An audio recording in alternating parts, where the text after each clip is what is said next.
Today we're heading to Gadsden, Alabama to discuss an album that boldly asks the questions. What happens when you mix Spitfire lyrics with acoustic guitar, a little country twang, maybe some gothic murder ballads, and maybe the occasional fiddle? That's right, I'm talking about Yelawolf's 2015 Shady Records masterpiece, Love Story. Hey folks, Rob here, and I'm back with another episode of Unboxed, the YouTube channel where I open and unbox albums on vinyl with my machete. And this time, I'm going to need you to roll up your windows because we're tearing ass down some dirt roads today, my friend, to dig into this. So let's go.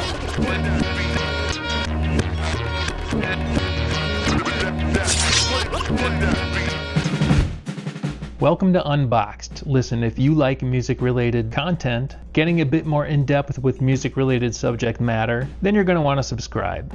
Hit the bell for notifications, and or leave a comment. Look, I do this just for the shits and gigs of it all, so let me know you're out there. Give me a sign. So back in 2015, Yelawolf was on a mission to move past his major label debut, 2011's Radioactive. And we won't go too far into the weeds about this album, but Yelawolf kind of described it best when he compared it to the movie Wayne's World. Have you seen Wayne's World? They have this crazy underground show, and you know they have their steez, and you know everything's like kind of perfect. For $5,000 each. Excuse me? Baking powder? It sounded like you said you were going to pay us for doing Wayne's World. And they get ripped up and thrown into this corporate scene, and then it goes. Their theme music changes. You know, It's all fucking dressed up to be pretty and it's not shit. the same show anymore. And that is exactly what happened to me with my first album. Okay, welcome to Wayne's World. Party on, Garth. I guess. Regardless of all that, after 2011, Yelawolf was kind of on a mission to prove that he's still Yelawolf. So he released a few projects in that time from 2011 to 2015, including one of my favorite Yelawolf projects, Trunk Music Returns, that proved to us all that Yelawolf is still the Catfish Billy that we all know and love. So 2015 came, Yelawolf basically regained creative control and delivered the goods with Love Story. Front to back, it gives the fans what they wanted, what they loved, and what was missed on Radioactive. And let me be clear, is Radioactive a bullshit album? And the answer is no. Well, for the most part, no. Here we are, 10 plus years later, and what I have for you today is the official 10-year anniversary edition of the Love Story album.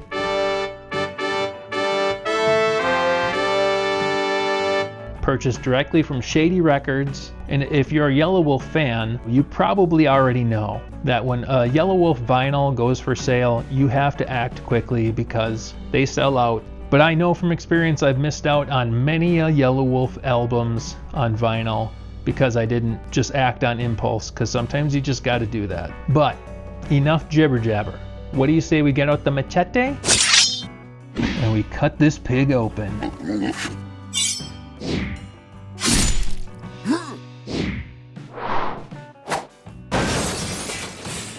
Look at that album cover. They kept the monochromatic design.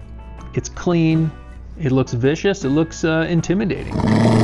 An additional beauty to vinyl is the album artwork can double as just straight art. To be honest with you, a lot of Yelawolf's album covers tend to be something that can stand alone on its own. So yeah, we've got the iconic cover. Back cover, we got Yelawolf there with, I believe, DJ Clever, his DJ, and I believe the other guy is Bones Owens, his guitar player. Track listing, Shady Records, Slamerican, Interscope. Love Story being the first project to feature the Slamerican label. We got a gatefold here.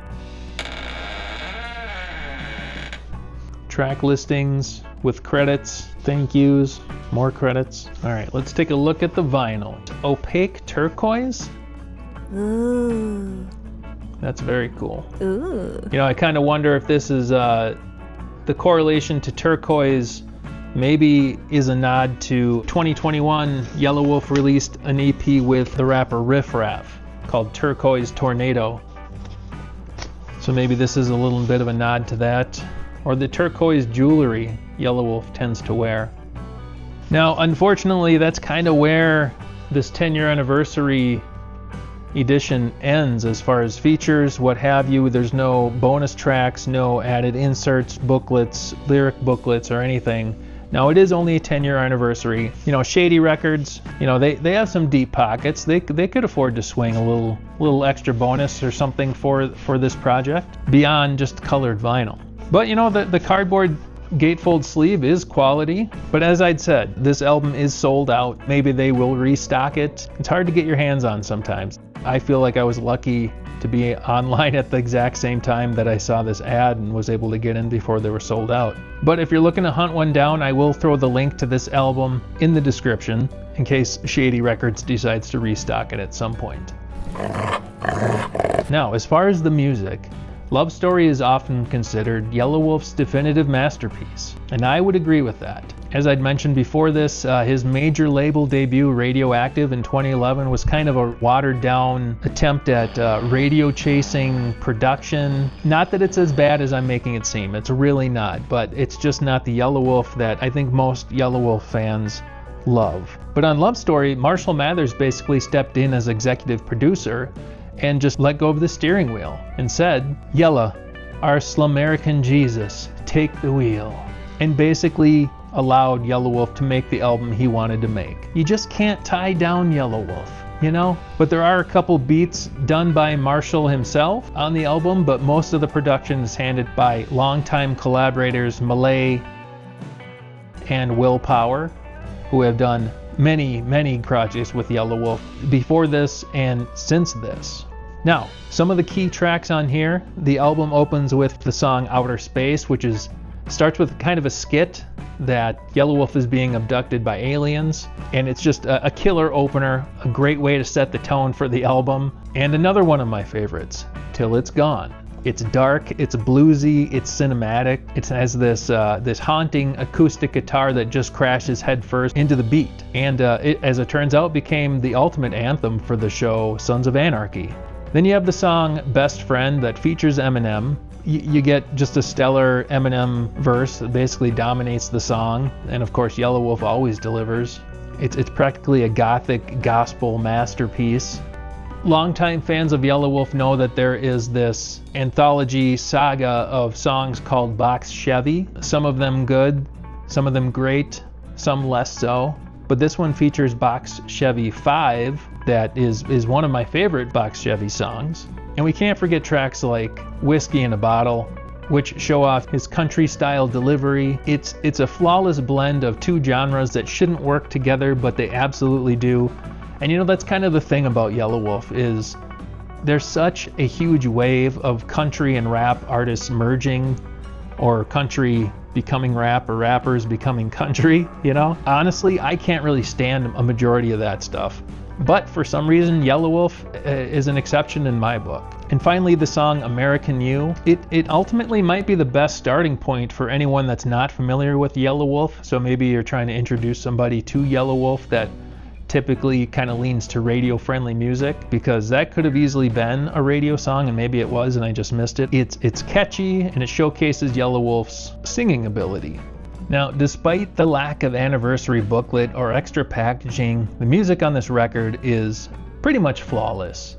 And for my official rating, I completely give this release a solid 4 out of 5 machetes. Don't get me wrong, it's a great album. I think Yelawolf learned very quickly from the Radioactive mishap to this one. He learned the formula of how to get it done. Now look, being 100% honest though, re-listening to this album 10 plus years later, there are definitely a couple of lyrical moments and outdated slurs on here that make you wince a little bit. It's kind of a stark reminder of where the culture was back then in 2015, but ultimately, I would argue that in 2015, a lot of rappers had kind of moved past some of the things that Yelawolf says on this album. And it's not a lot, but that's just my personal taste. So I think maybe Yelawolf was just a little bit behind the times with that. What can you do?